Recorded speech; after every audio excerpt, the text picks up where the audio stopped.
常世の王マリスは7種類のモーションを確認しています。この動画ではそれぞれのモーションについて回避方法や攻撃の差し込みについて説明します。まず1つ目は紫色の球体からのビームです。マリスが大きく上に回り始めると周囲に5つの紫色の物体をまといます。この攻撃は光ったのを見てから回避をしたり、そもそも回避をせずに歩いたり走るだけでも避けることができます。またこの攻撃はストームルーラーで消すこともできます。タイミングは光ったのを見て少し経ってから戦技を打つとちょうどいいです。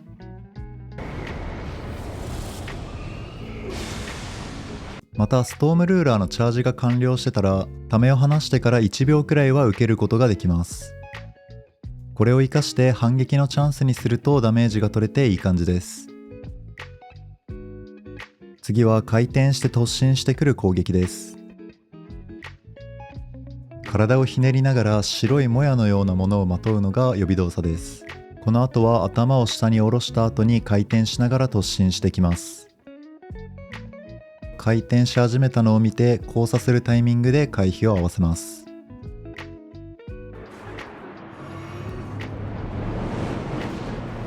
紫色のビットがあるときは回転突進の後にビームが来るので注意です。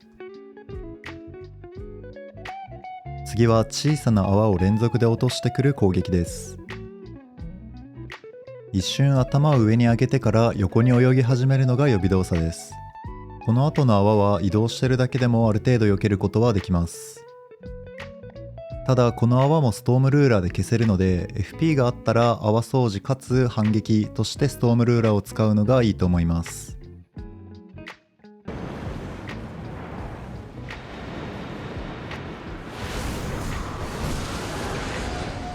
次はさっきよりも高い位置から泡を落としてくる攻撃です。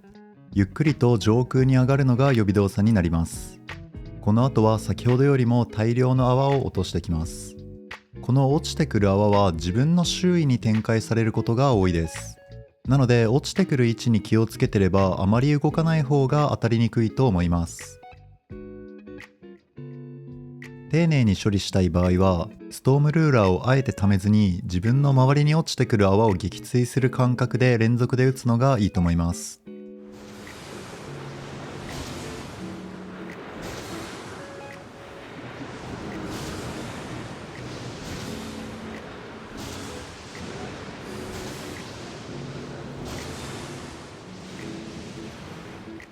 次は睡眠攻撃です。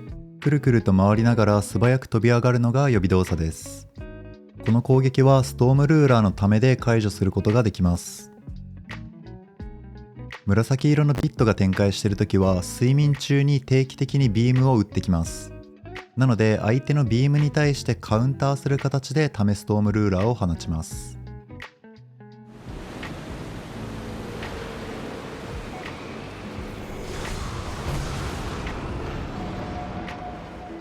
次は本体からのビーム攻撃です。顔に光が集まってビームを打った後に地面に衝撃波が発生します。またビットが展開しているときは本体のビームと同時にビットがビームを打ってきます。ビットのビーム自体は歩いて避けてあげて、その後の地面の衝撃波に注意します。自分はこの光の柱が出てからの時間を覚えて回避しています。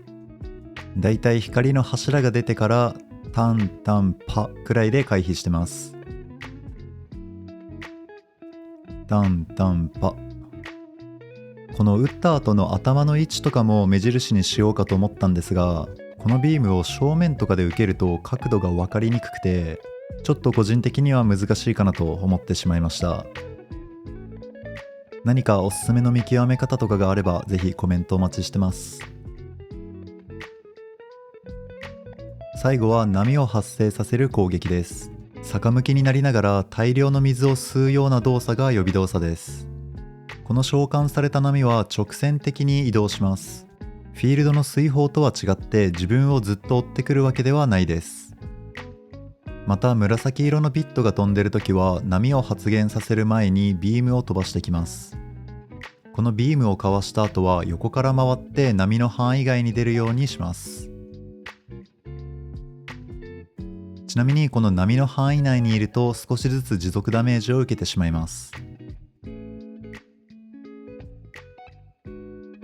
これで解説は以上になります。ビームや泡をストームルーラーでかわした時がかなり楽しいボスだと思います。この動画で少しでもマリス戦が楽しくなれば幸いです。それではご視聴ありがとうございました。